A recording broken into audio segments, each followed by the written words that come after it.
Stream online. Yeah.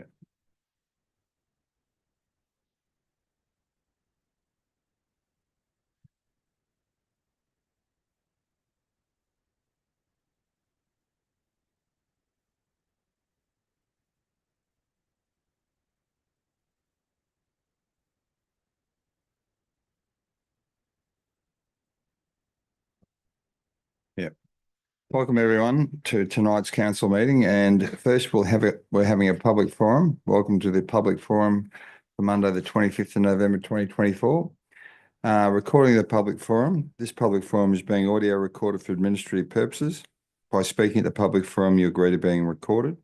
Please ensure that if and when you are speaking at this public forum that you are respectful to other people and use appropriate language. Albury City accepts no liability for any defamatory or offensive remarks or gestures made during the course of this public forum. Thank you. Conflict of interest declaration received by the chair. We have none. I've been made aware of none. Mr. Zachnich, do you have any? None received, Mayor Mac. Thank you. Just for the information of the chamber, we have Councillor Cameron online and Mr. Finlayson will be online before the meeting starts.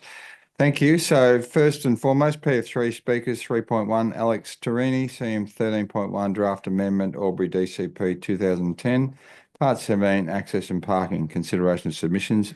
And Mr. Torini, are you in the chamber? If you want to walk up to the dais, we'll get you to speak for the motion, thanks.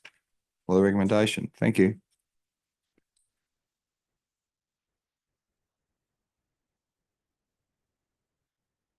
Thank you, everyone. It's a bit of a photo finish, only just made it. But yeah, good evening, councillors, everyone. I have 5 minutes to talk about a subject which I could talk about for days on end, so we'll see how we go. 42 is a number I want everyone to remember. It's not a Hitchhiker's Guide reference. Please remember that number.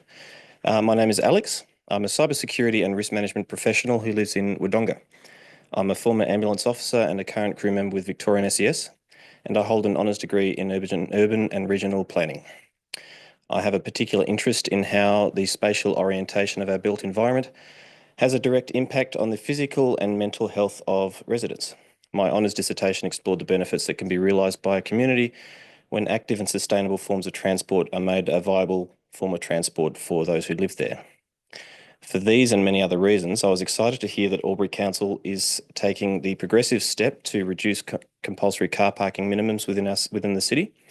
And I'm here to offer my full support for the proposed amendments to the DCP. If I were to be critical of anything, it would be to suggest that the proposed amendments are too modest. In Albury, when a new development includes car parking, those car parks are typically made available to be used by the public for free. Just because car parking is free for use, it does not mean the cost of supplying or maintaining that parking goes away. The cost of car parks are simply passed on to building owners, tenants, and eventually onto the public. Everyone pays for parking, even if it's free, even if they do not own or use a car. What does compulsory car parking add to the cost of a development? Surface car parking can typically add 40% to the cost of a building. And in a worst case scenario, underground car parking can double the cost of a development, which when you think about Australia's housing crisis and kids being priced out of the housing market, that's a pretty offensive concept that we value our cars more than kids who can't afford homes. Compulsory car parking requirements within development codes are not just expensive, they are detrimental to cities for a range of reasons, especially when that car parking is made available to motorists for free, which in Albury it almost always is. Why is an abundance of free car parking bad? Many reasons. Anyone here who is aware of the basic principles of supply and demand will know that when the price of a good or service is too low, demand for that good or service will increase. Car parking is not exempt from the principle of supply and demand. Free and easy car parking contributes to a phenomenon known as the Downes-Thompson paradox, which is also known as induced demand. In transport planning, induced demand can be summarised simply. Every action we take to make driving appear cheaper and easier results in more people driving. It's only natural. More people driving increases congestion and increases the demand for parking. Compulsory car parking is effectively a self-fulfilling prophecy. A council who mandates gratuitous levels of car parking be provided on private land is effectively encouraging us to drive cars. Why is encouraging the use of private cars bad? Cars are environmentally unsustainable. They are the least energy efficient form of transport we've ever invented. What about electric vehicles? Electric vehicles are just as spatially unsustainable as internal combustion vehicles. All cars, including EVs, pollute our cities with noise and particulate matter. A study out of Melbourne in 2021 estimated that over 11,000 Australians die and over 60,000 Australians present to hospital with respiratory issues caused exclusively by our transport emissions every year. Cars are responsible for offensive levels of trauma in Australia every year. Here is a statistic that I want everyone to remember and really should be keeping more of us up at night, but most of us are unaware of. It's not even a blip on the radar of national discourse. The leading cause of child death in Australia is our cars. I'll say it again, anyone in this room who has a child 1 to 14, including me, the most likely reason your child will not live to become an adult is because they were killed by a car. Why does this statistic exist? Decades of motor vehicle interest group lobbying, but also decades of Australian governments at all levels making decisions to incentivise the use of private cars for every errand. This includes compulsory car parking requirements in local development codes. Compulsory car parking requirements also create distance in our cities. Distance reduces the viability for people to walk or cycle, forcing more people into their cars. A city with high levels of free parking is also a city that is difficult to walk in. Walkscore.com is a website which has performed a geospatial analysis on many cities all over the world to give those cities a score out of 100 in terms of walkability. A city with a high score is highly walkable. If I can have 30 more seconds. A walkable city is one where kids can walk to school. It's where the elderly can hand in their driver's license without losing their independence.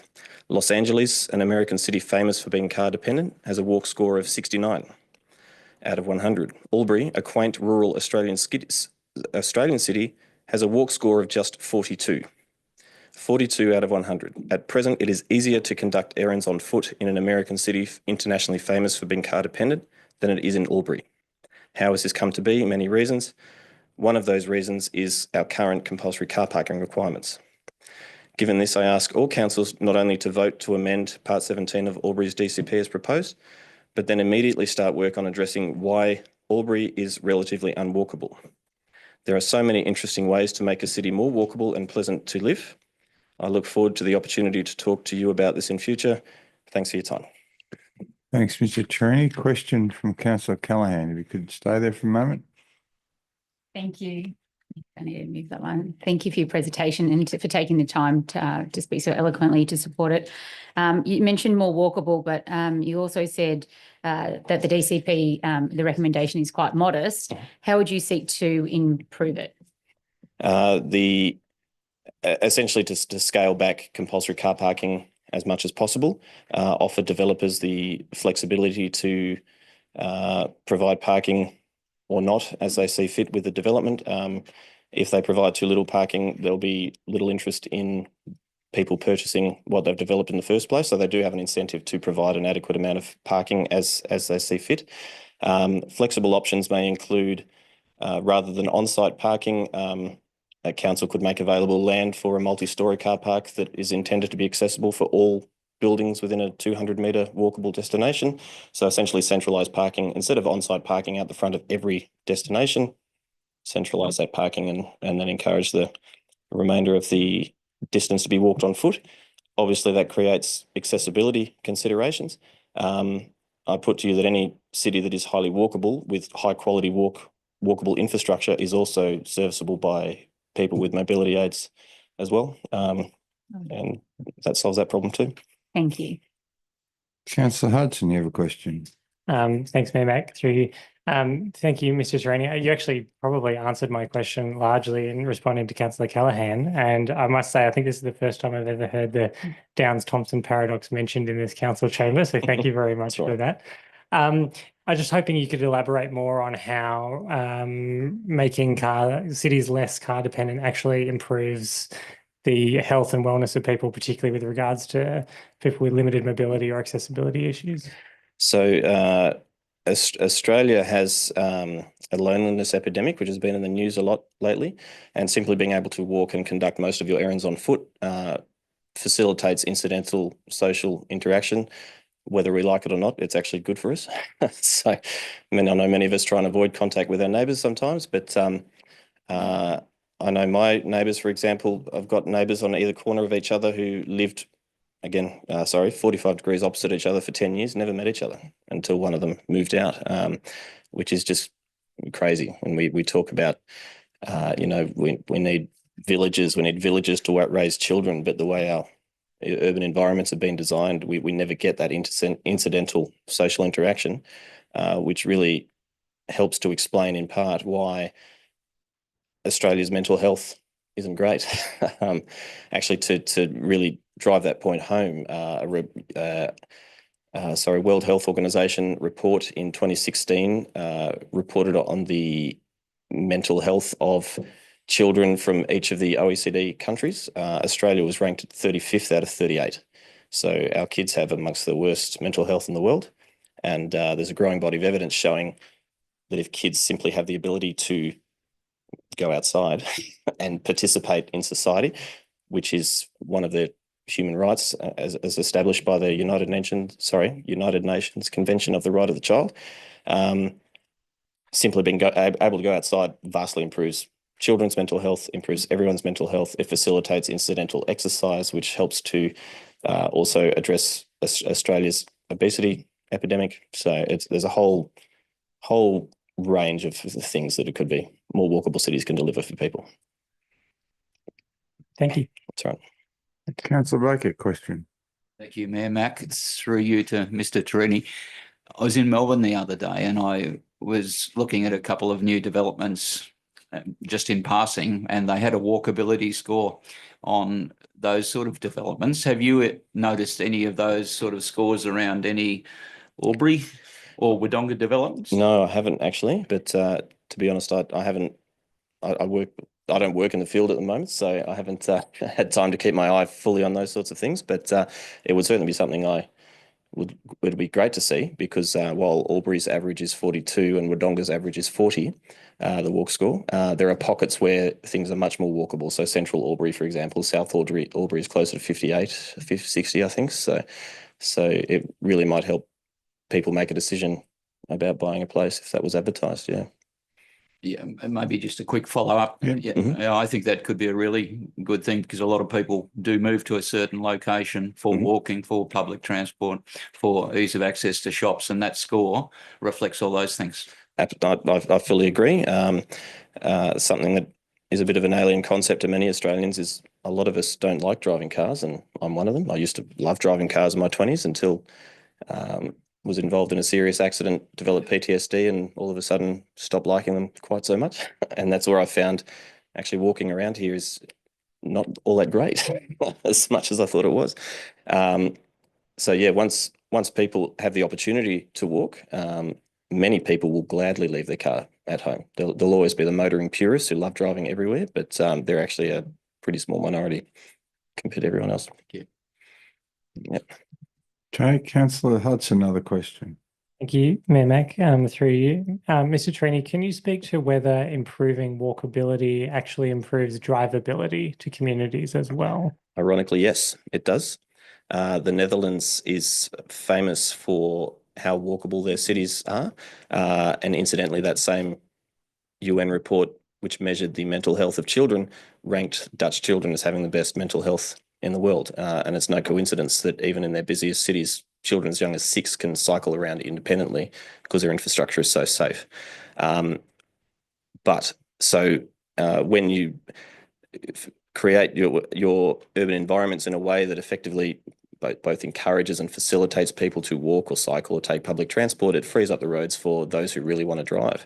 So that reference about Netherlands being ranked as the best country in the world to drive in, that was developed by Waze, the navigation app, and that's just based on the data that it collects in terms of the least amount of congestion, the average speeds and things like that. So yeah, ironically, when you build a city to facilitate multiple modes of transport, it makes things better for those who want to drive. Yeah. Thank you. Thank you, Mr. Torini. We've all learned a lot tonight, and thank you for your wonderful No worries at all. presentation and your time this evening. No worries. Thank you. Okay, thanks, councillors. We'll now move into the council meeting for Monday, the 25th of November, 2024. The opening affirmation, we can all stand. Councillor Glacken. Thank you. We gather to represent the people of Albury who have entrusted us with this task. May our efforts be blessed with insight, wisdom and common sense. May our personal values give us honesty and courage to serve our community effectively and with respect for all. Thank you. Councillor Hudson, the acknowledgement of country, please.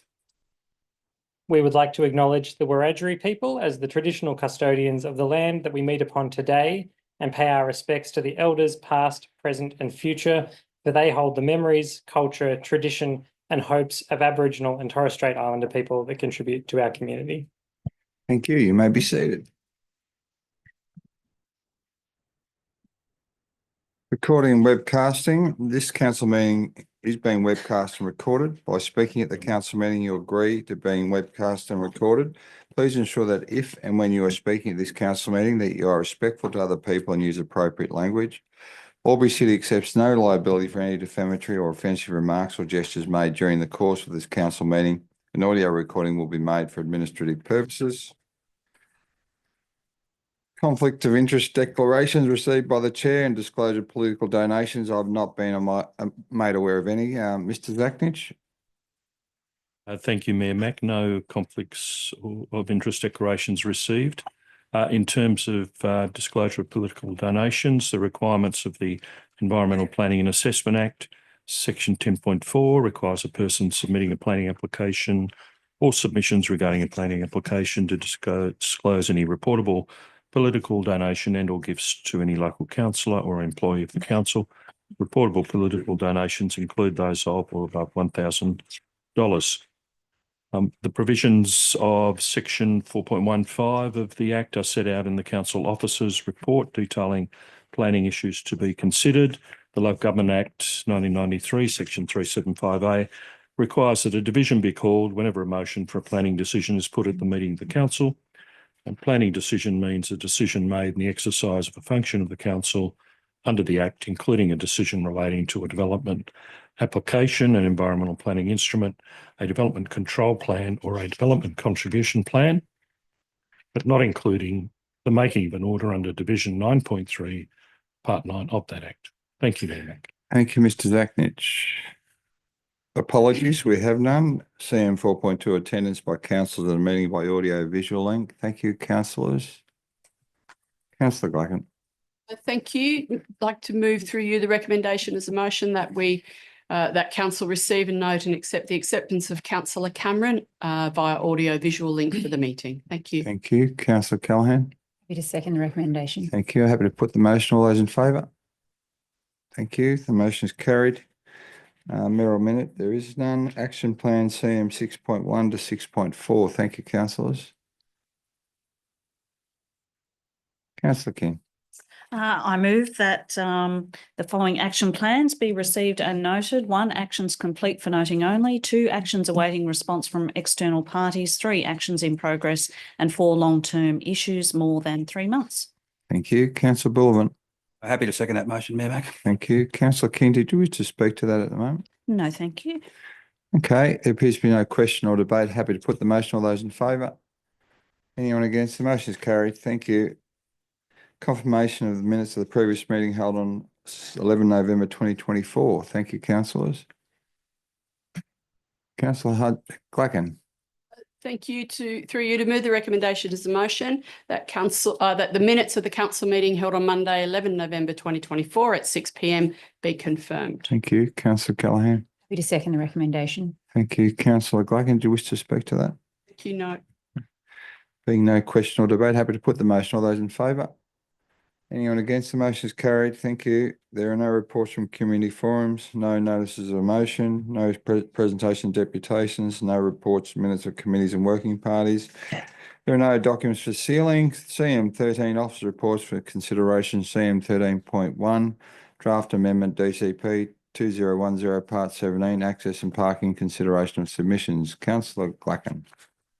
Thank you. Through you to move the recommendation as a motion that Council A receives and notes this report and B endorses the proposed amendment to Part 17 access and parking of the Albury DCP 2010 as per attachment 5. Thank you. Councillor Bukowski. Happy to second that motion, Mayor Mac. Thank you. Councillor Black, do you wish to open debate? I've someone wishing to speak for. Okay, very briefly, I think this is a good way forward for us as a council. It allows a number of things to happen, including the opportunity to have it increased apartment shop top style and apartment style buildings within our CBD. It also allows people to build alternative apartment or small residential style dwellings. And it also has a really good effect on our CBD as well. So thank you. Thank you. I have a question from Councillor Callaghan. Thank you, Mayor Mac, to the most relevant staff member. My question is, what is our annual budget for footpaths? Mr. Millett. Mr. Miller. Thank you. Through you, Mayor King, and thank you for the question. So footpath construction budget for new footpaths is about 600,000 per year. Thank you. You already had that written down. You're speaking for Councillor Callaghan. No speakers against. Yes, I suppose that question that I asked, I'm speaking for the motion. And page 16 of the report, it talks about our community's aspirations to be less car dependent and access regular, reliable, accessible public transport is required. But we also really need to be thinking about our footpaths and our walkability, as was mentioned tonight by Mr. Torini. So it makes me question as well what that budget looks like and how we can probably improve that over time, but absolutely happy to support the DCP recommendations and changes to access parking. Thank you. Thank you. No speakers for or questions? Another speaker for. Councillor Hudson, no speakers against. Thank you, Mayor Mac. Yes, I speak for this motion. I think this is a really positive change to our DCP. As the presenter at the forum said this evening, there are probably things we could go further for, but I believe this is a really positive change to the DCP. It allows for more flexibility when considering new developments. It's going to improve the walkability and the amenity of our street frontages in the CBDs in particular. And so I think it's a really positive change. Thank you. No more speakers for, no questions. Councillor Glaken, do you wish to close debate? No, that's fine. Thank you. Question from Councillor Cameron wishes to speak against. I may wish to. You might reserve your response, yeah. Councillor Cameron. Thank you, Mayor Mac. I'm opposed to this proposition. I don't hold what appears to be the majority view that restricting access to parking or reducing parks is a good thing. There are many in our society who are dependent on motor vehicle transport, both because of where they geographically live in our city and because they are aged, infirmed, or otherwise injured. It has become the fad, it's become the fashion that this is that no parks are good and parks are bad. It reminds me of Orwell's Animal Farm, where, you know, 2 legs good, bad, 4 legs good. It's dogmatic, it's propagandistic, it's a false religion, and it's something that I'm opposed to and will be voting against. Thank you, Councillor Cameron. Entertaining as always. Thank you. Okay, Councillor Glacken, you may close debate if you like. No further Thank you. I will very briefly. I do understand Councillor Cameron's concerns.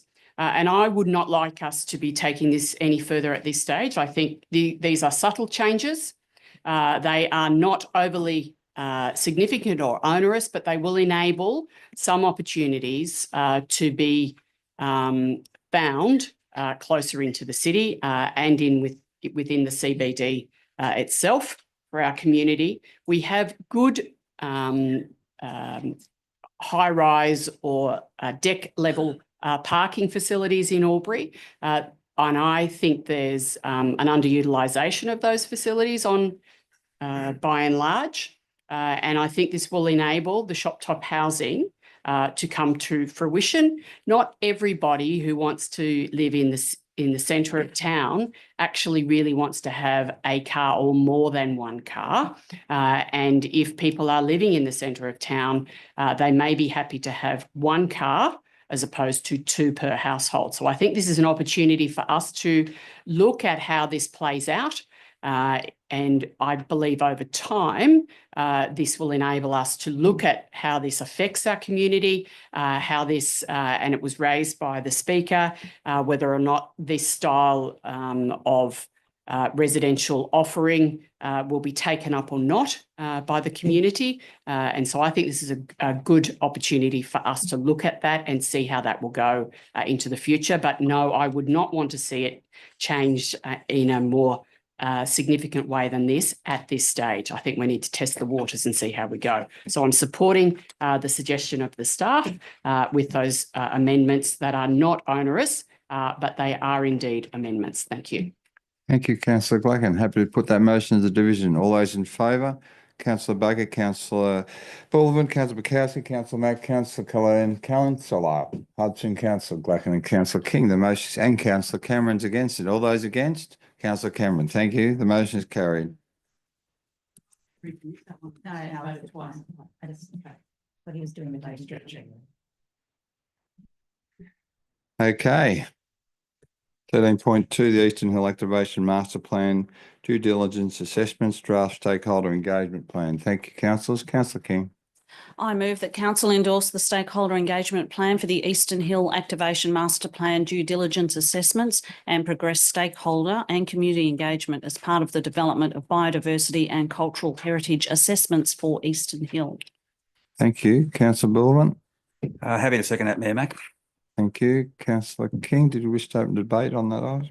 Yes, thank you. This really is that next stage of the master plan. The previous council really heard loud and clear that community engagement consultation was really important, and this really is that next stage, that stakeholder engagement plan. It really matches the qualified consultants that we're looking to prepare a biodiversity assessment as well as cultural heritage assessment. So supporting that will ensure that key stakeholders plus the community are informed and have input into future planning associated with this master plan. So I really see this as the next stage of the master plan in terms of assessing it prior to whatever possible next steps may or may not be able to be realised.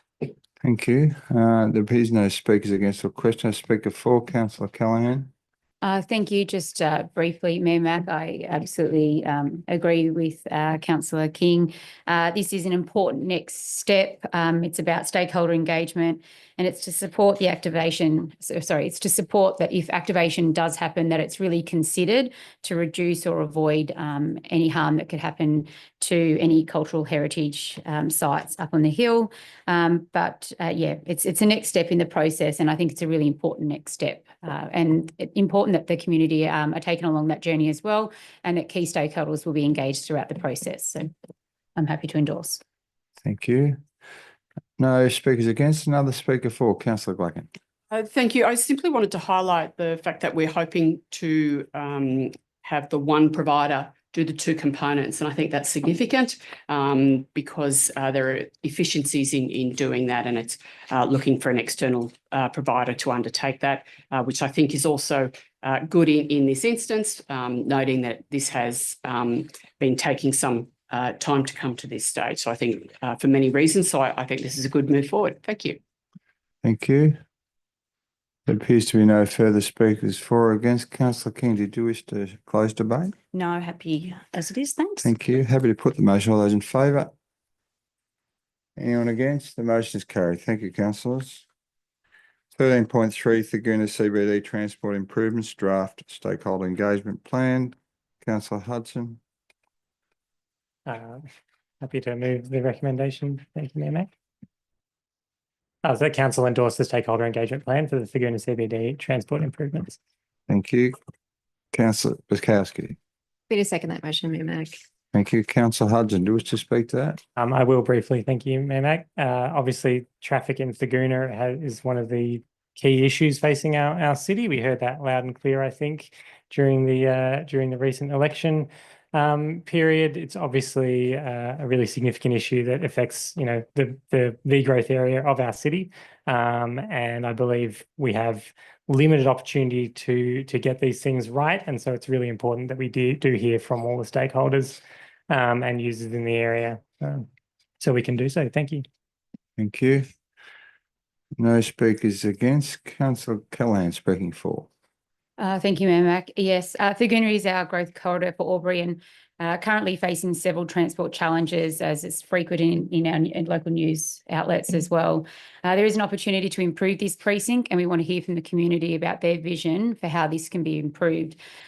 We understand that there are increased traffic congestion and as our community continues to grow, we need to be really proactive in accommodating that. Key roads like the Thurgoona Drive and Elizabeth Mistle Drive experience huge congestion, particularly during peak hours and making commutes longer and more stressful. The supermarkets that are starting to pop up will only attract a higher traffic flow and in time, this area will be full of commercial enterprises. We know there's vacant blocks of land there now, but that'll fill up and it'll attract more people to want to frequent the area. And we want to support progress and we want to fix that congestion. So have your say and tell us what you need in that area. We also know that there's limited public transport and public transport services in Thurgoona are infrequent and lack coverage, making it difficult for residents without cars to access schools, workplaces and other services. And we also want to fix this. So, when you're having a say, tell us what you need. Do you need bus stops and what are you expecting in that space? We also know there's lots of safety concerns, roads with high traffic and volumes and limited pedestrian crossings, such as near schools and shopping area pose a risk to our community. So we know that that's important as well.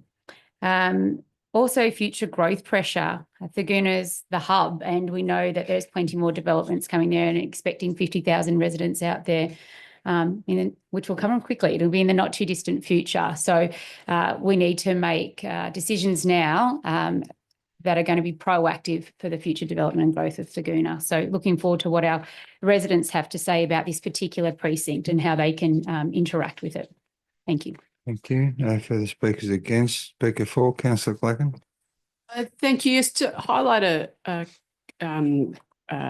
significant point that we're under to issue with this proposal, and then also to ask a question at an appropriate time. In essence, as I spoke earlier about a previous report, it's efficient for us to be able to undertake the three sections in this area in the same review, noting, of course, that there is a staggered approach to the work that will be undertaken. And then that will lead me to a question that I will ask of the staff. But the opportunity means that we can progress each of those three areas in a staged way and gleaning perhaps insight from each of the stages as they're built, and we progress to the next stage. So the input from the first stage will then be available for the design that will be undertaken, I believe, and I'll ask the staff about that in a moment. It is important for all the reasons that Councillor Callaghan has highlighted, that it is a significant growth area.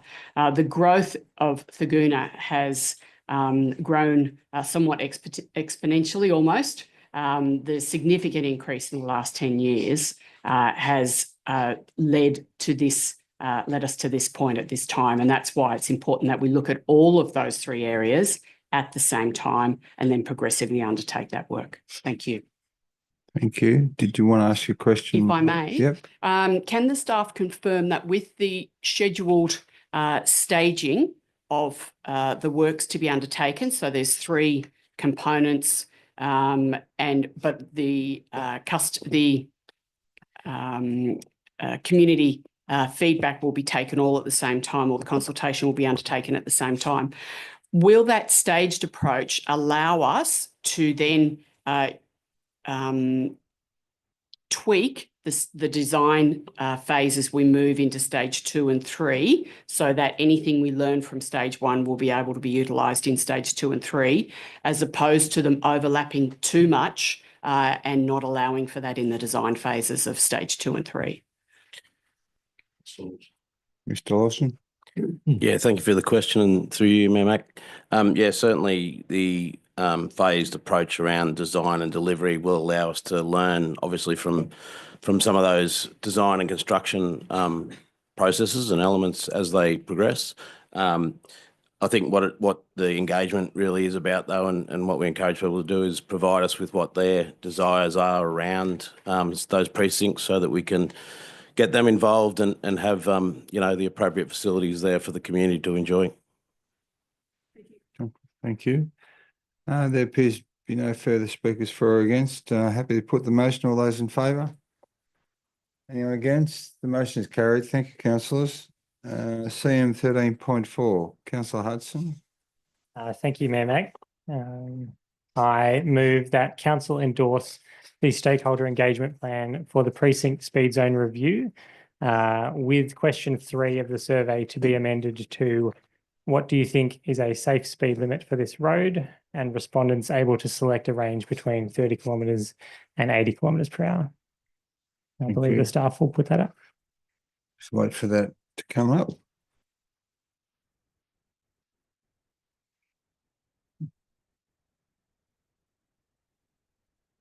Yep, is that okay? Yeah, thank you. Okay, Councillor Callaghan. Happy to second the recommendation and the amendment. Thank you. Councillor Hudson, do you wish to speak to the motion? Thank you. I will briefly. Thank you, Mayor Mac. This is the amendment that I've made is simply one that I think fixes just a fundamental flaw with the survey, which asks respondents to select which street they want to discuss, and then immediately proceeds to ask them about one specific street, being Thurgoona Drive, which I believe just breaks the intent of the survey. So this simply rectifies that issue by asking them what they think is the safe speed limit for the road that they have selected. And obviously people are able to select more than one road once they've gone through the process. And in speaking to the speed range, because I'm sure somebody will have a question about that, the most recent iteration of the New South Wales road design rules allow for consideration of 30 kilometre per hour streets, and I just think it's appropriate that respondents be able to select an option which can be chosen under the new rules which were implemented last year. Okay, thank you. Councillor Callaghan, you have a question? I do, to the most relevant staff member. It's a question in regards to question 6 in the survey, which talks about reducing or potentially reducing our 4-lane old highways to perhaps a 2-lane. And my question is, how many traffic movements are there on Mate Street, Young Street and Hume Street each day, roughly? So I think that's going to really inform people's view on that set of questions. Mr Lawson. Thank you for the question through you, Mayor Mac. On those more major roads, the 4-lane roads, there's approximately 10 to 12,000 vehicles per day. A 2-lane, 2-way road can handle up to around 20,000 movements a day. So there is significantly sufficient capacity within those roads. So obviously they can handle up to around the 40,000 vehicles a day. Yeah, so there is significant capacity available moving forward. Thank you. Thank you. And 2 questions and a speaker 4. You happy to take the 2 questions, Councillor King? Yep. Okay. Councillor Gluckin, question. Yes, through you to the most relevant member of staff.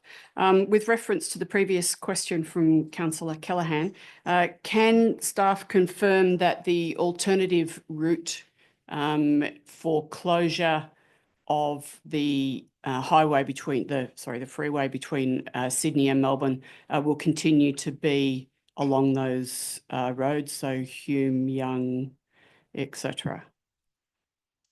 Mr Lawson. Yeah, thank you for the question through you, Mayor Mac. If you could clarify the question for me a little bit. Sorry.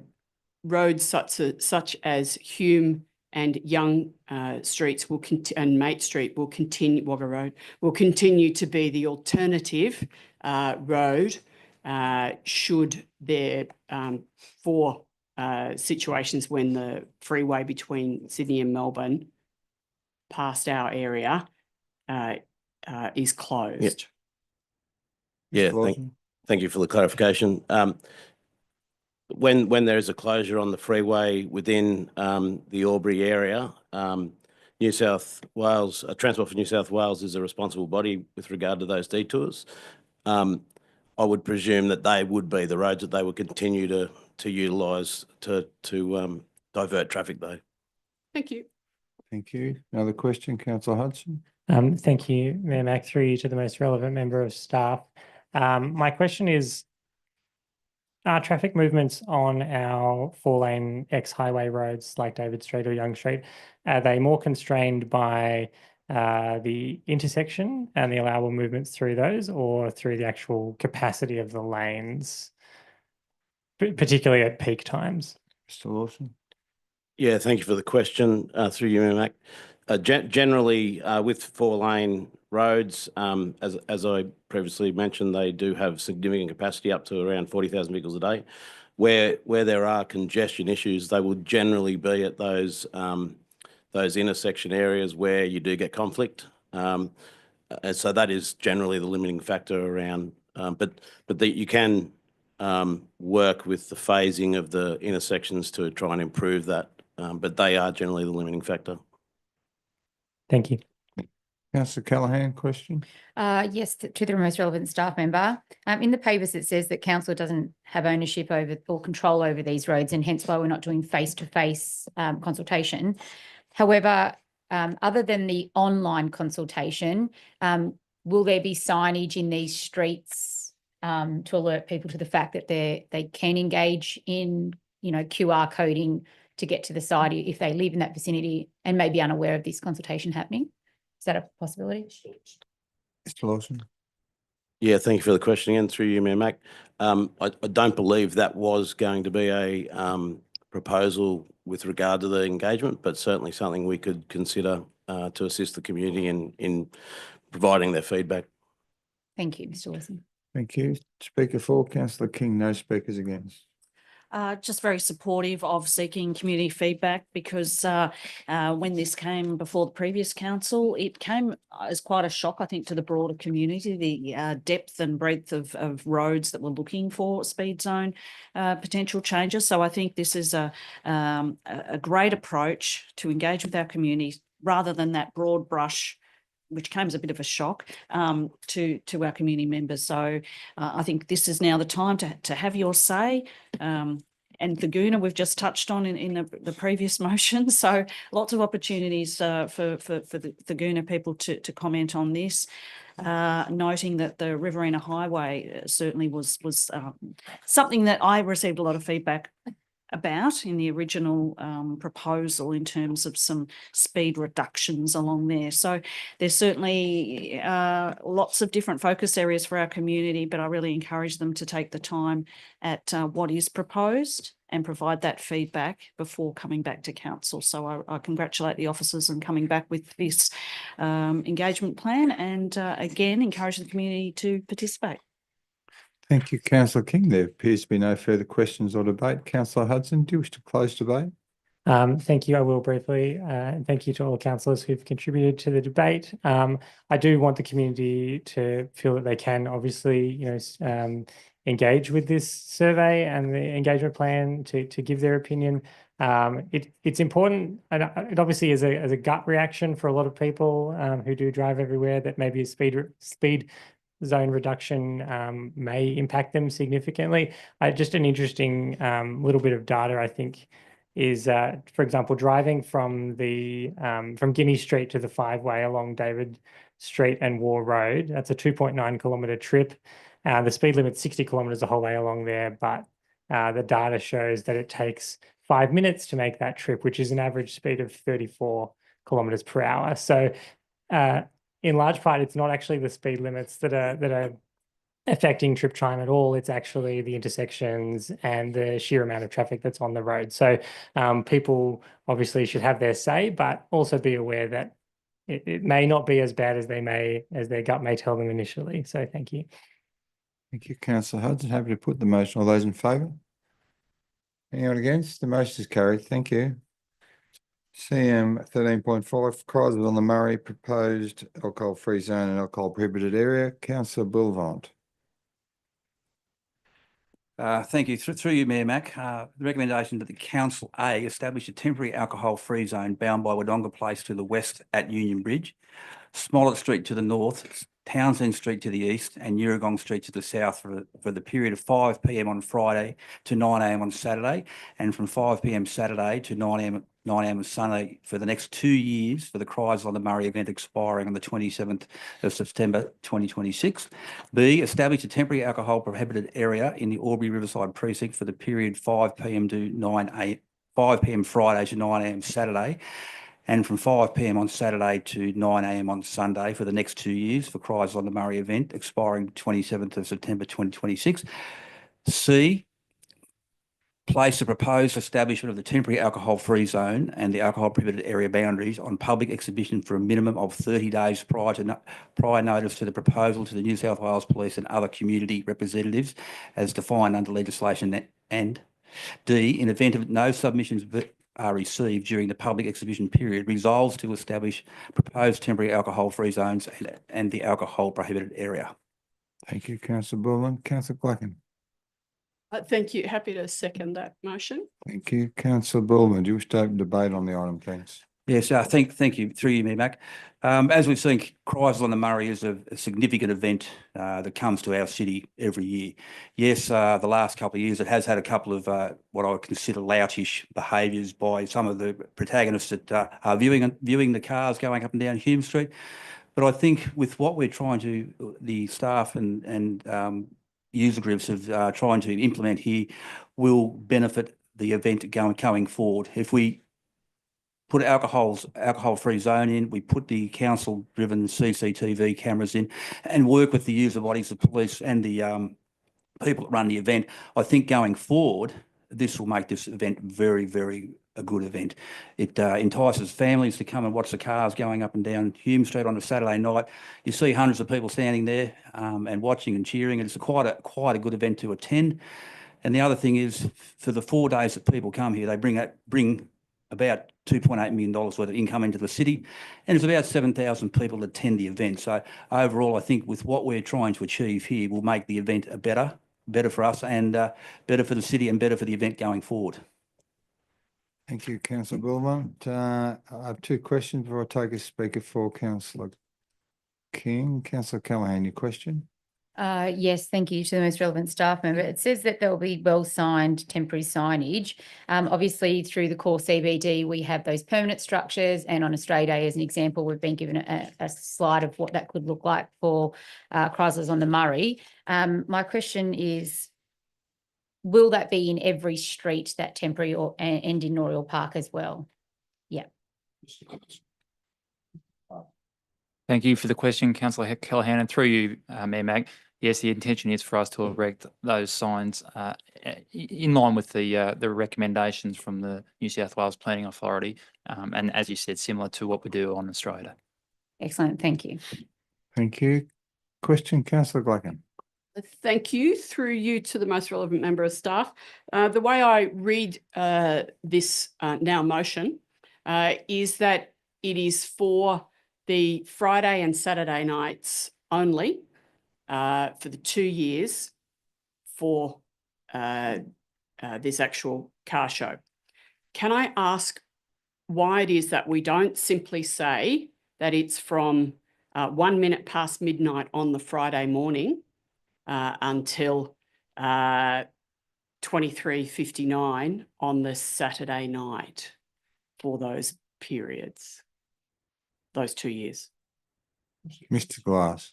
Thank you for the question, Councillor Clacken, and through you, Mayor Mac. There's 2 parts to the answer. The first part is we have no suggestion that there's poor behaviour during daytime hours when people are down in the Oriel Foreshore area and other places, perhaps having a picnic or whatnot. And so we didn't want to prevent that from happening in the future. And then the second part, beyond midnight on Saturday night, we have got some indication and suggestions from both the organisers and the police that some of the poor behaviour extends into Sunday morning. Okay. Follow? Yes, sorry, did I say, I do apologise. Did I say Saturday night? It really should have been Sunday. But yeah, that's fine. Thank you. Thank you. Just one question from me, Mr. Glass, before I take the speaker for. I assume that the police who approached council were involved in all the discussions about this proposal. Thank you for the question, Mayor Mack, and we have had a number of meetings with both Wodonga Council, Albury City Council, the organisers, and Victorian and New South Wales local police, as well as Highway Patrol from both states as well. Thank So in that discussion, it's okay to implement these dry areas, but are they going to take ownership and police this action so that we can understand what it looks like when it's not police versus policed? Is that the plan? Have they got a plan in place? Thank you for the question, Mayor Mack. The police have indicated that they will supply additional resources on the weekend. Okay, thank you. Councillor Glegg, you have another question? Yes, a follow up further to your question. I do apologise previously for the other one. I did have 23:59 on Sunday written here, so I do apologise for that. I was stopping a day early. With reference to the police and their actions and in support of this, then my understanding is that with these restrictions, the real effect is that the alcohol is simply tipped out if it's found. And it would only be for gross situations of misbehaviour or gross misbehaviour that they would be able to fine people. But it would just be the tipping out. Mr. Glass? Yeah, through you, Mayor Mack, that is correct. Okay, thank you. Thank you. Councillor King, finally got you speaking for. Thank you. Oh, look, no surprise from me. I'm a big fan of this event in particular, a bit like Councillor Bullivant. You know, we've met with the organisers over the journey, and I applaud the council officers for trying to help a community car club. And that's what they are, that puts on this massive event that brings so much money and people into our community that benefits everyone. I applaud them for helping them out because, yeah, they're a volunteer car club. Police had raised a real concern. We have promptly come up with ways we can support this event, and knowing that through no fault of their own, the Chrysalis on the Murray, that some antisocial behaviour had been occurring during this cruise that is an non-sanctioned event of the Chrysalis. So through no fault of their own, an issue was raised. Council officers and the team have come up, I think, with a great way to support them and hopefully tackle any antisocial behaviour without ruining the intent of the event, and families coming together and support what is one of those events that we really do need to go out of our way to do what we can to support this club to make sure that this event does continue. So I just wanted to highlight my support for Councillor Bullivant's motion. Thank you, Councillor King. There appears to be no other speakers. I just might value add to that it's really encouraging that this is a major event, a major car club event for regional Australia, given the numbers attending. It's the biggest Chrysler event in Australia. And essentially, by putting some controls in place, and I note in the report that council are providing the CCTV trailer with a number plate recognition facility available to the police, which will further value add to what they can and can't do. And I think, again, this is part of a good strategy that the staff have come up with the police, because over patrolling and over enforcement can actually cause a few problems if you don't have the necessary tools available.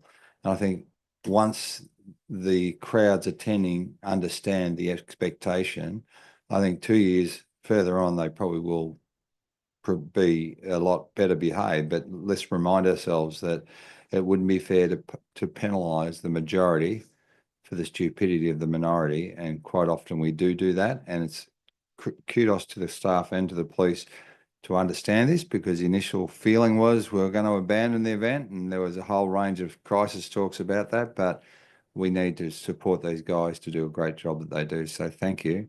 Councillor Bullivant, did you wish to close debate? Thank you, Mayor Mack. Overall, I think the plan that we've put in place, or going to put in place for this event, is a really good plan. What it does, it gives us a bit of longevity, and it gives the Chrysler on the Murray a bit of longevity going forward, because it gives them a process to get through.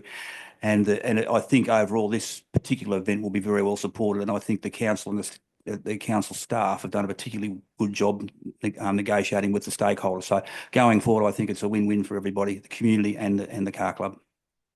Thank you. Happy to put the motion. All those in favour? Anyone against? The motion is carried. Thank you. September, CM 13.6, September Quarter Budget Review. Thank you, councillors.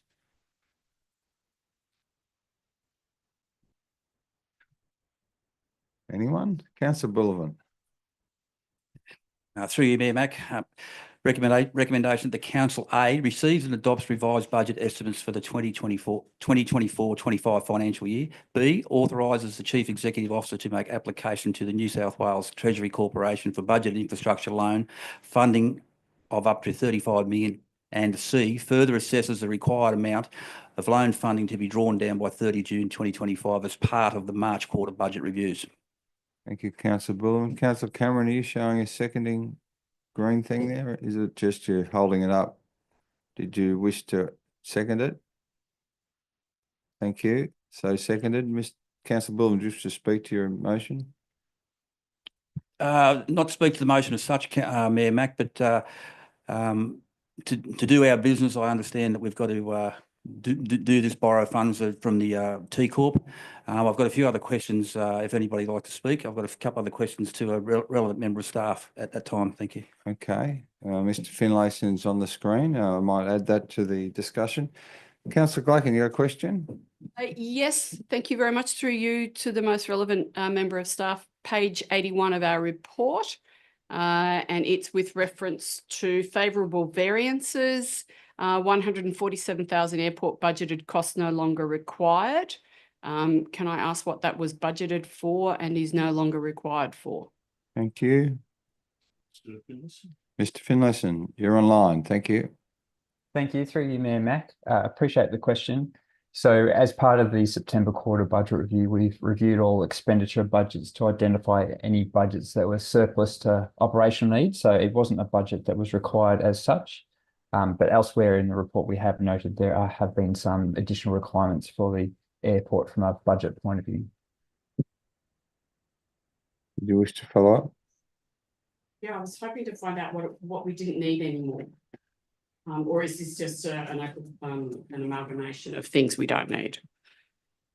Mr. Finlayson? Yeah, through you, Mayor Mac. Appreciate the question. Perhaps if I can provide the specifics back to councillors by taking the question on notice in terms of the specific detail. But my understanding was that the budget when preparing was in excess of what operational requirements are. So there's no operational need or impact on that budget requirement. Mr. Glass can provide more. Okay, all right, thank you. Thanks, Mr. Finlayson. Thank Mr. you. Glass? Thank you for just the question, evaluate. Councillor Clacken, and through you, Mayor Mac. There was a degree of double counting for some of the facilities management at the airport, i.e. cleaning and security services that is going to be covered off in one of the other clusters. Yep, thank you. That's perfect. Thanks very much. Well done. Thank you. No further debate. Question, Councillor Bullivant. Through you, Mayor Mac, to the relevant member of staff. Mr. Finlayson, at the moment with what we've been looking at with our budgets going forward for the coming year, we appear to be sitting in a $20 million deficit going forward for operational and or depreciation. What strategies are we putting in place to lower our debt outlook, and how much money as a council group do we have to save per annum to get the budget back into order? Mr. Finlayson. Through you, Mayor Mac, thank you for the question. So last financial year, the General Fund reported a operating deficit of close to $20 million, including depreciation expense. This financial year, our budget is for a deficit of $12.7 million. So that is a significant improvement of around $7 million. There are a number of saving targets built into the budget that we need to achieve to deliver on that. To get back to break even will require additional improvements in the following years of around $6 million per year over the following 2 years. Councillor Bullivant, further question? No, thank you. Thank you, Mr. Finlayson. Thank you. There appears to be no further questions or debate. Councillor Bullivant, do you wish to close debate? No, I'm fine. Thank you, Mayor Mac. Happy to put the motion. All those in favour? Anyone against the motion is carried. Thank you, councillors. CM 13.7 Public CCTV System Biennial Report 2022-2024. Thank you. Councillor Blackland. Thank you. Through you to move the recommendation as a motion that Council A receive and note the draft public CCTV system biennial report 2022 to 2024. B, continue to develop and implement best practice methods in the delivery of a public CCTV system across the Albury local government area. C, endorse the future actions proposed to be undertaken in the next reporting period, 1 July 2024 to 30 June 2026, as referenced in the report. And D, place the public CCTV Biennial Report 2022 to 2024 on the Albury City website. Thank you. Councillor Callaghan. Happy to second. Thank you. Councillor Blackland, do you wish to open debate? I'm very happy to reserve my right of reply and allow for questions. Which No worries. Councillor Callaghan, do you wish to speak for the motion, and I'll take the question? I do. I've been a strong advocate for our current CCTV. There's strong public perception of increased safety due to the CCTV, which arises from several psychological and practical factors. You have deterrence effect. The presence of CCTV cameras acts as a visible deterrent and reduces some antisocial behaviours within our community.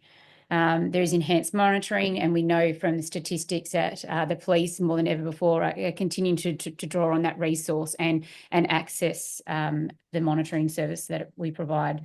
But also increased accountability. So the footage holds individuals accountable for their actions, knowing that there is a record of these events, and can provide comfort to our community, knowing that that is there. We know that there's evidence collection, and we know that's highly confidential.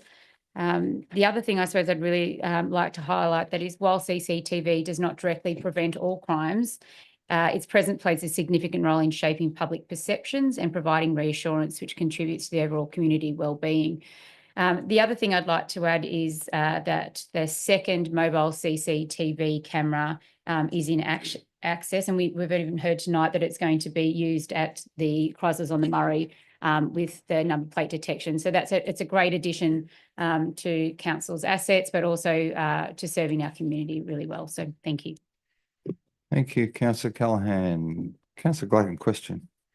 Thank you. Yes, some time ago, or through you to the most relevant member of staff, some time ago, council determined that we would, where is it, no longer seek, I can't find it at the moment, but we wouldn't be seeking external funding for any further future possible enhancements to our system. However, I would like to ask our staff, are we actually still looking for the opportunities that may come up periodically to obtain further funding, should that be available, for example, for further mobile CCTV facilities? Ms. Code. Thank you for the question, Councillor Glacken, and through you, Mayor Mack. In relation to the grants, we always monitor all grants in all of our areas. Specifically for CCTV, we have not had any requests for any major extensions or anything like that, so we are not planning to do that. However, we are looking to potentially trial 2 additional cameras in Wodonga Place based on some really positive feedback we had through the CCTV trailer being monitored there. And we would then, of course, bring that up to council. So it'd be 2 cameras, 2 licence recognition cameras. Thank you. Another question, Councillor Callaghan. Thank you, Mayor Mack, and through to the most relevant staff member. Other than those 2 trial cameras that you've mentioned, is there any program of works for CCTV cameras? Ms. Code. Thank you for the question, Councillor Callaghan, and through you, Mayor Mack. We have our usual program of works in relation to maintenance, upkeep, and maintaining all of our various processes, legal systems and technical systems, but expansion would require a request from the community or a request from the police, and we have had none at the moment. Thank you. Thank you. And no questions or debate. Just a question, Ms. Code, from myself in relation to the 351 total requests for footage over the 2-year period. when the police request that footage, do they have to state a purpose for the request? Thank you for the question, Mayor Mack. Yes, we do have a form which gets filled out, which specifies a purpose. We don't have any pre-filled tick boxes where we can aggregate those sort of purposes, which is something we're looking at doing in the future.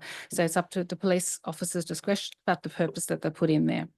Yeah, that would be useful in Yeah. terms of measuring the effectiveness and the purpose of the data so that we can report that back to our community. Thank you. Okay, no further questions or debate. Our mover was Councillor Gluckin. Councillor Gluckin, do you wish to close debate? I'd love to. Thank you very much. Yes, this public CCTV system and now the two major components of it, with the addition of the two trailer located components, has been really well received by our community. And it is something that has been clearly very good for the police as well. They utilise it on a very regular basis. And so it's been a success story for us. I think one of the biggest components of the success story is really those movable cameras. And I think that's an area where I would like us to see our staff proactively looking for opportunities for funding for us to be able to enhance our system further by those trailers. They're agile. We know they're booked to the max, and we know they've been incredibly useful for us as a community, and they've been able to use them really incredibly strategically over the last couple of years that we've had them. And getting our second trailer was a significant thing undertaken in the time of the last council.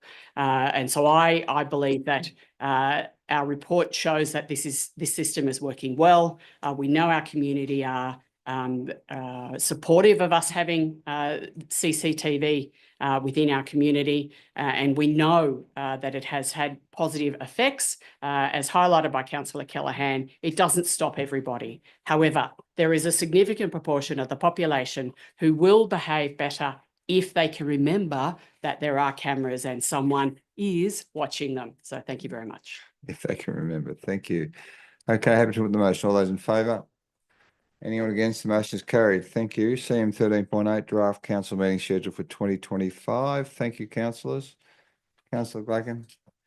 Thank you. Through you to move the recommendation as a motion that council adopt the draft council meeting scheduled for 2025 and cancel the second council meeting in November 2025 for the second and the second council meeting in December 2025. Thank you. Councillor Callaghan. Happy to second the recommendation. Councillor Gluckin, do you wish to speak to that? No, because it's an administrative thing, but I do have a question. Yep. Thank you very much. Can I ask the staff to confirm, is the November meeting aligned with the Local Government New South Wales Conference? Ms. Stevens. To the most relevant member of staff. It's who is exactly. here. That's correct. Yes, that's correct. Thank you.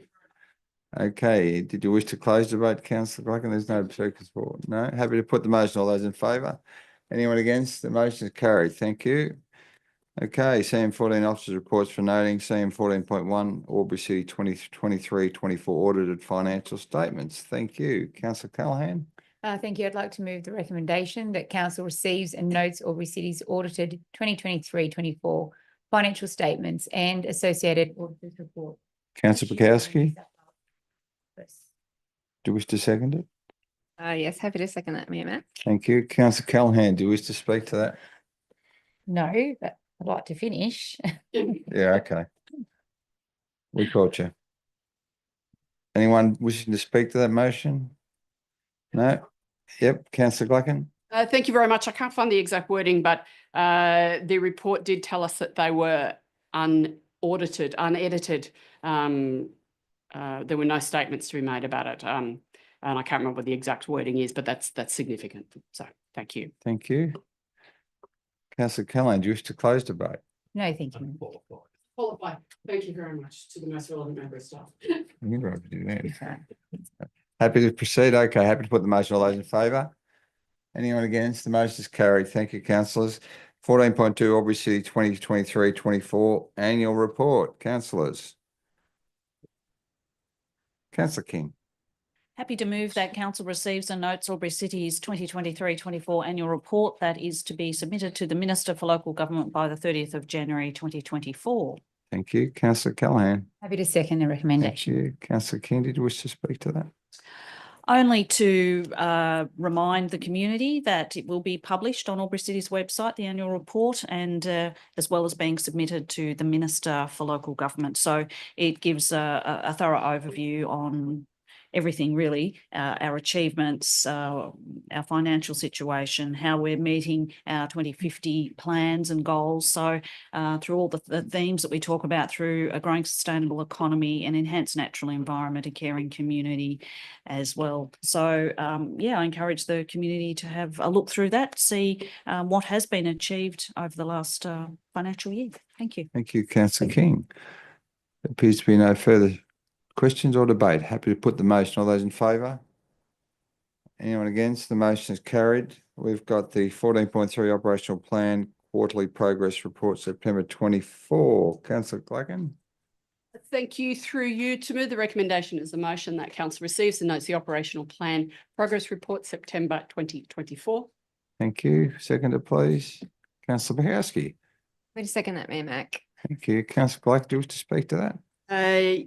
Yes, I would like to highlight that this is our first quarter, really, and significantly, we've achieved 24% towards what would be our sort of the average progression of 25%, which is a good achievement. And it's good to see that the progress in each of the themes, when we look at the 5 pillars or the 5 themes, is reasonably equal. So that's very good as well. Thank you. Thank you. Okay, we've no further questions or debate. Can we move that? Councillor Close Blacken, debate. do you wish to close debate? You know. Thank you. It's just not up there. I was looking for it. Okay, happy to put the motion. All those in favour? Anyone against? The motion is carried. Thank you, councillors.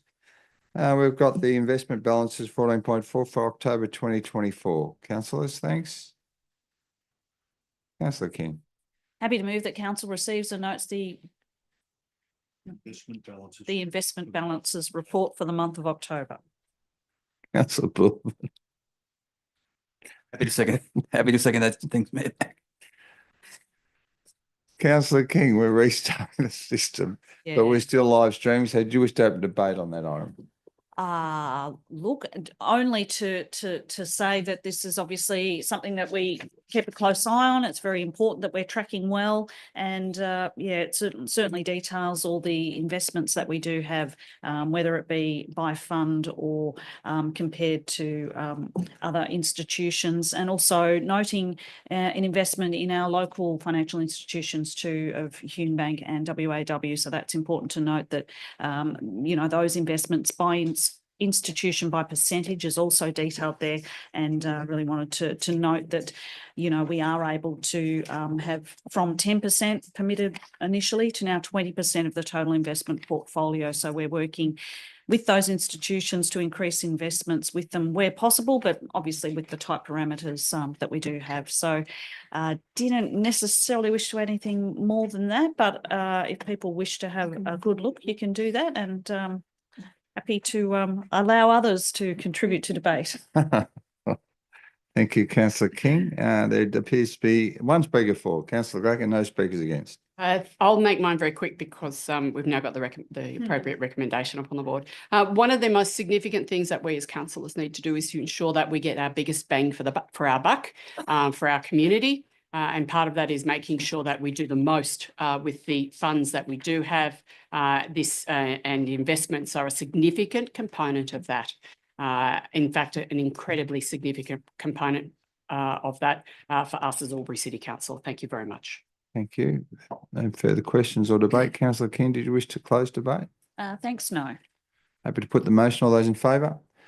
Anyone against? The motion is carried. Thank you. We've got the 14.6 at 14.5 Albury City Corporate Success Pillars Quarterly Update, September 2024. Councillor Bullivant. Through you, Mayor Mac, the council receives and notes the Albury City Corporate Success Pillar quarterly update, September 2024. Thank you. Councillor Callaghan. Happy to second the recommendation. Thank you. Councillor Bullman, wish to speak to that? No, nothing to speak to. Thank you, Mayor Mac. Question, Councillor Callaghan. I do. Thank you to the most relevant staff member. Noted in the documentation for the corporate success pillars, page 4, our development applications, it's something of an ongoing predicament. It says our development applications during the September quarter were processed an average of 54 days, a deterioration from our 45 days in the June quarter.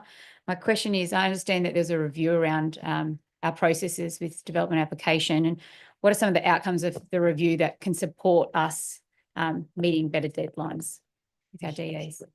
Mr. Christie. Thank you for the question, Councillor Callaghan, and for you, Mayor Mac. So the review process is currently underway, so we haven't got the full list of recommendations from this portion of the review process. We did conduct earlier in the year a review process as well, just looking at where might be the opportunity to, I guess, focus our efforts to get the best bang for buck in improvements. That did identify some broad things, one which was that our overall assessment times weren't unreasonable with consideration to a variety of factors without going into those.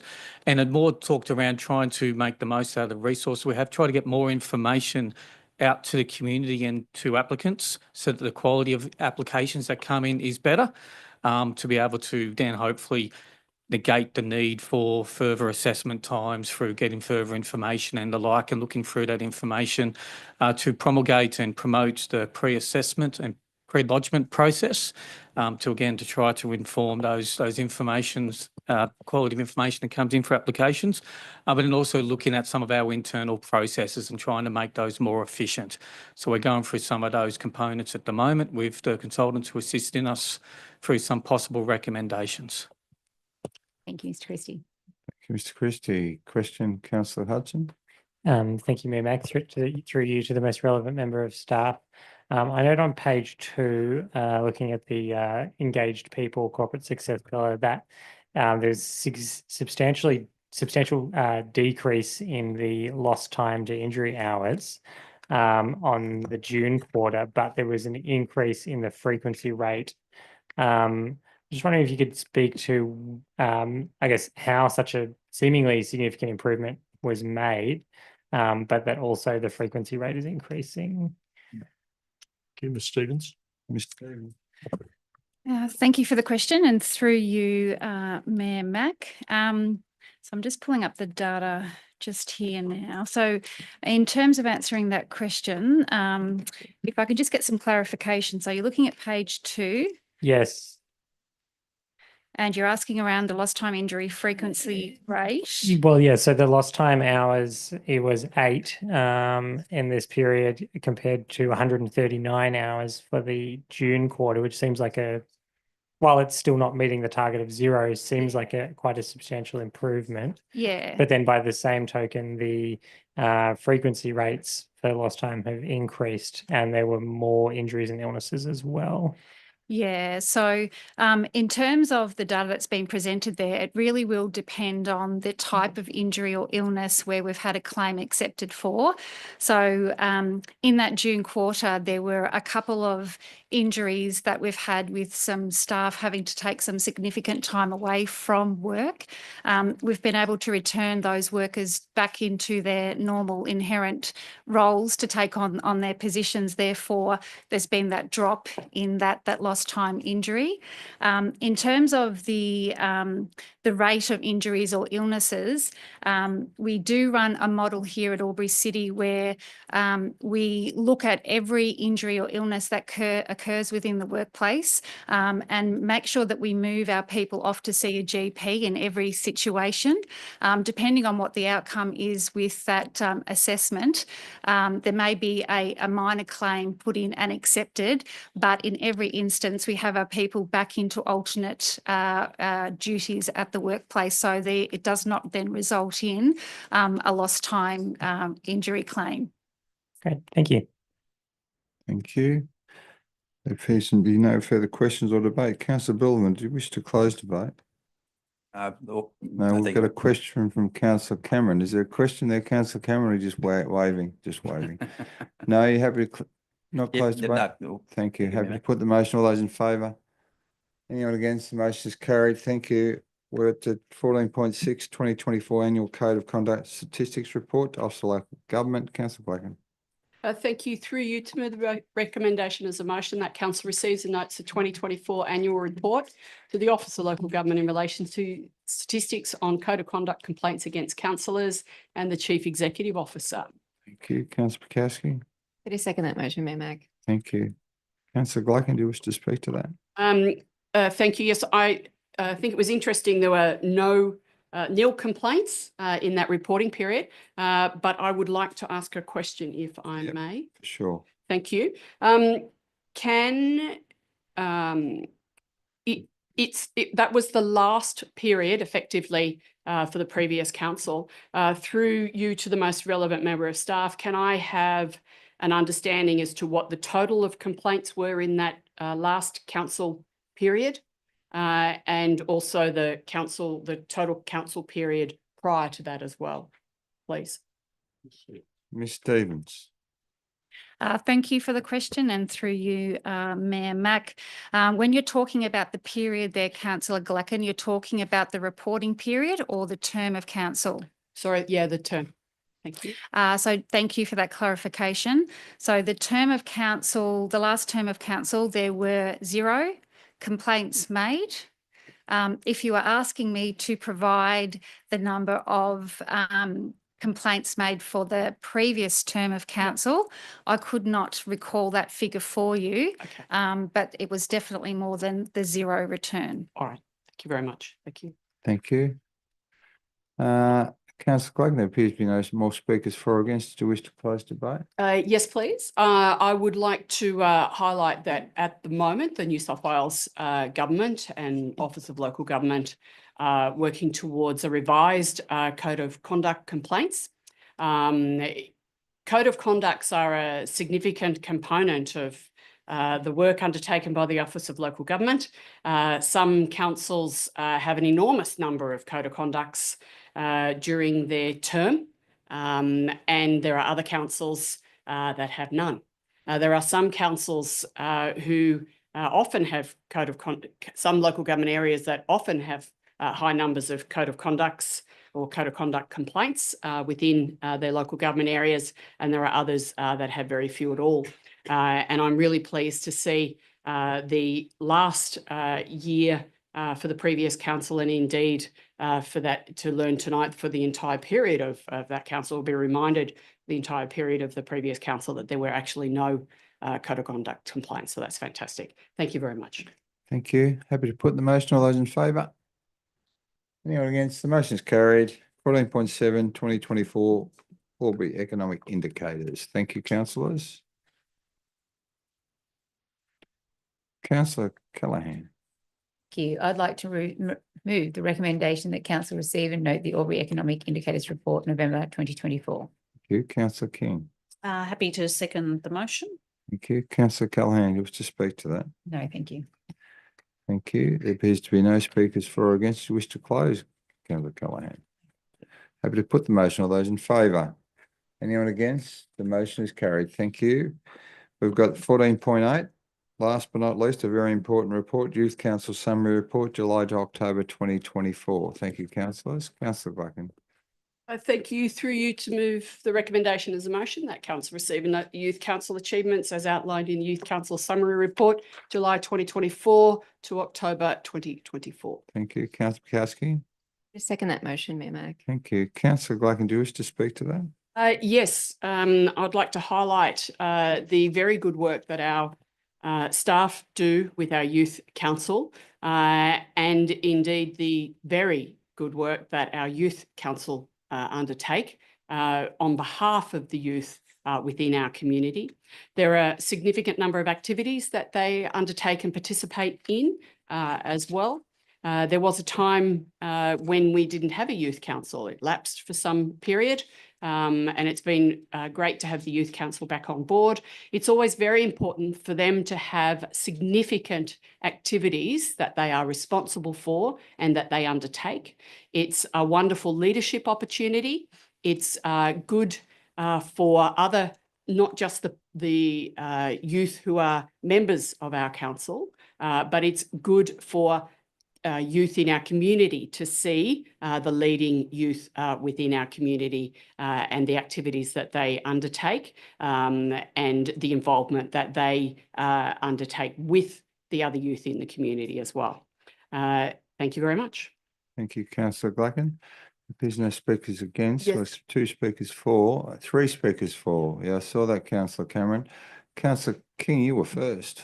I just quickly wanted to highlight that the Youth Council cleaning off 45 tags and painting a rear fence at the Albury Skate Park as part of Albury City's Clean Up Graffiti Day. So not only are they leaders, but they certainly get their hands dirty. So I just wanted to highlight that to our community and also thank them for the great work that they do.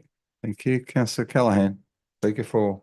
Absolutely. Our youth council do such a sensational job, and I think I've been to pretty much all of their events or most of their events, and just at the Cool Schools again at the Retro Cafe last Friday night. And I suppose something to highlight as well is that the attendance by the youth councillor group at every event, you know, they're predominantly all there and all working together as well. And they've just done such a fantastic job at all the events that they've been a part of, and great representation across the different schools and homeschool as well. And I just like to highlight that they are currently seeking nominations now for the 2025 Youth Council group. So it's an amazing opportunity. There will be some of those will be retiring as they're heading into Year 12, but a very worthwhile contribution to the community, and I couldn't recommend it highly enough. So thank you, and well done to them. Thank you, Councillor Callaghan. Councillor Cameron, you wish to speak for. Thank you, Mayor King. The Youth Council, I'd like to echo the sentiments of the other councillors. The Youth Council is a very important part of our city and our operations. They do wonderful work. There's no remuneration, of course, and they do this as a volunteer basis. However, I have in past years and am still slightly concerned about the method by which our youth councillors are chosen. I had an experience a few terms ago where I wasn't completely satisfied with the mechanisms or lack of mechanisms. And I'd like to ask a question, if I may, with your indulgence. Has there been any consideration by staff to an alternate measure or more democratic measures or methods of selecting our youth councillors? Thank you. Thank you, Councillor Cameron. Ms. Code. Thank you for the question, Councillor Cameron, and through you, Councillor Mack. In terms of the process of selecting youth councillors, we did a review a couple of years ago of our policies and procedures, and we were satisfied that the process is appropriate. It provides an opportunity for leadership and development for people who may not necessarily have an opportunity to participate in other areas of leadership. I would certainly welcome further feedback about anything else I can answer in terms of undemocratic. I'm not sure. I'm not sure how to answer that question. Well, if I may take up Ms. Coe's suggestion that I provide with more information, it is the case now that essentially youth councillors are selected by a panel of councillors and staff. They are not elected. Is that correct? Ms. Code. Thank you for the question, Councillor. And thank you through you, Councillor Mack. The youth councillors put in a nomination form, or potential youth councillors put in a nomination form where they fill out why they would like to apply and what they can bring. Then there is an inform and interview process where they are interviewed. Questions are asked by one councillor, Albury City staff member who's got an experience in the youth area. So it's an interview process, and based on their availability and how they answer the questions and what they can bring, the best appropriate group are chosen. Thank you. If I could just follow up one point. The best appropriate group are chosen. So the method that they're chosen is by the staff member and the councillor. Is that right? Ms. Code. Through you, Mayor Mack, and through you. Yes, that is correct. We have a process, we have questions, we have forms which we record the answers, there's reference checks. It is a process that we work through. You would have to agree, if I may, through you, Mayor Mack, you would have to agree then that the process is not democratic in that they are not elected, they are selected. Ms. Code, I think that was a statement more than a question, but It's a question. Ms. Code. Thank you for the question. I think in this instance for the Youth Council, it is an appropriate method of selecting them, but I'm always hoping to explore and to look at other alternatives if that is the wish of the council. That is certainly that's certainly the prerogative of the council. Thank you, Mayor Mack. Thank you, Councillor Cameron. Councillor Glacken, you have a question? Yes. Can I, through you to the most relevant member of staff, it used to be that the Youth Council, in my time as Mayor, the Youth Council were in charge of the graffiti removal day. They managed that. And at some stage that changed. Can you confirm whether or not the Youth Council are back managing that graffiti removal day? And if not, why not? Ms. Code. Thank you for the question, and through you, Mayor Mack. The Youth Council this year in this period has been involved with the Clean Up Graffiti Day. They're certainly anticipated to do so again, but it would depend upon their availability because they are school students and they are to have commitments, and we need to make sure we allow them to attend school and to balance all the other commitments. Can I clarify? Hello? Yeah. Thank you. Just to clarify, I understand they've got other commitments. And some of those will be academic. But just to confirm that about 12 years ago, the aim was that the the Youth Council managed that day so that in the lead up to it, and that was something that they had as a significant project throughout the year. So that was why I'm asking, are they still managing that through the council staff that assist them or work with them as a day for Albury City? Ms. Code. Thank you for the question. I will take that on notice in terms of their exact involvement. I know we work together, but in terms of the exact composition of their direction versus our support and vice versa, I will confirm that with you. But it's a partnership when we work together to support them. Thank you very much for taking that on notice. Thank you. Thank you, Ms. Code. Thanks, Councillor Glacken. Question, Councillor Callaghan. Thank you, Mayor Mack, to the most relevant staff member. My question is the Mayor, the Deputy Youth Mayor, the Secretary and the Treasurer, they are elected by their peers, is that correct? Ms. Code. Thank you for the question, Councillor Callaghan, and through you, Mayor Mack. Yes, they are elected by their councillor peers. Thank you. And I have a follow-up question. Yeah. I wasn't on the panel for the last round, but the one before that I was. And in my experience, everyone that nominated, there was a role found for them within that, within the Youth Council, based on, yes, many commitments. And it's sometimes hard to get young people to give up because they do give up a substantial amount of their time. They meet every Tuesday. Point of order, Mr. Mayor Mack. Point of order, Councillor. Yes. In the second, Excuse Point me. of order, please. get the Yep. question. The point of order is there appears to be no question. Have you got a question? The Councillor question Callaghan? is, in the last round, when the panel was happening, were all the candidates elected in that round as well? Because in my experience, that was what happened. Ms. Code. Thank you for the question. I will need to go back and confirm how many applicants we had. I believe that is correct, what you're saying, but I'd need to just confirm that. We have 12 vacancies in our Youth Council, so it depends on the number of applicants in the community. Thank you, Ms. Code. Thank you, Ms. Code. There appears to be no further question or debate. Just, Ms. Code, I was at the Cool Schools on Friday night, and it resonates with me that the staff at Retro did a fantastic job, and it was a well-conducted event, and we've got some very talented young people in our community, and it's fantastic to be able to showcase them, and certainly on the Cool Schools platform, which I think is a really great platform for our young musicians and artists to do that.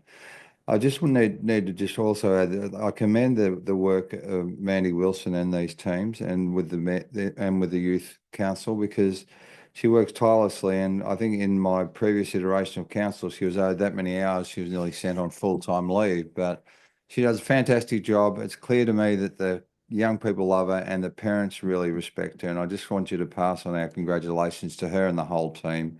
Wonderful event, and they do great things. Thank you. Councillor Glacken, did you wish to close debate? Thank you, no. Thank you. Happy to put the motion. All those in favour? Anyone against? The motion is carried. Thank you. Delegates' reports for noting there aren't any notice of urgent business. Councillor Cameron. Thanks, Mayor Mac.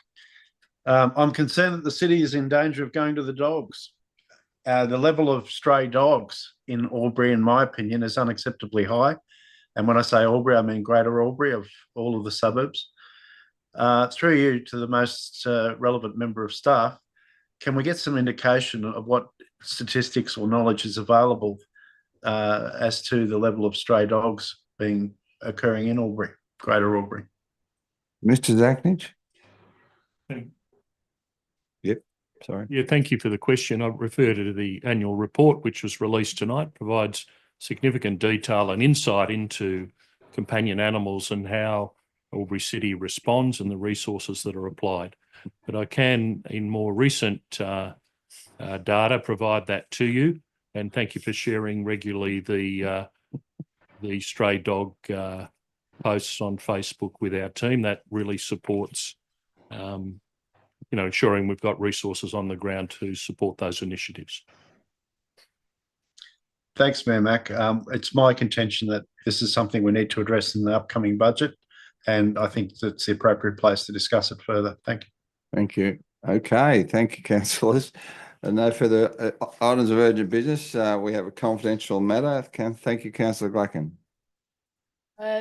Thank you. Through you to move the recommendation as a motion that we move into confidential on the basis that this is a confidential item, exclusive of press and public, on the grounds that to the matter and information are the following. C, information that would, if disclosed, confer a commercial advantage on a person with whom the council is conducting or proposes to conduct business. And that's with reference to Local Government Act 1993, number 30, section 10A2C. Thank you. Thank you. And I must ask, is there anyone in the chamber with any statements or submissions regarding the reasons as identified for the confidential items CM 17.1? I'll seconder. Thank you. Second? Thank you. Councillor Callaghan? Happy to second the motion. Thank you. So there appears to be no submissions. Happy to put the motion. All those in favour? Anyone against? Thank you. We'll go into confidential.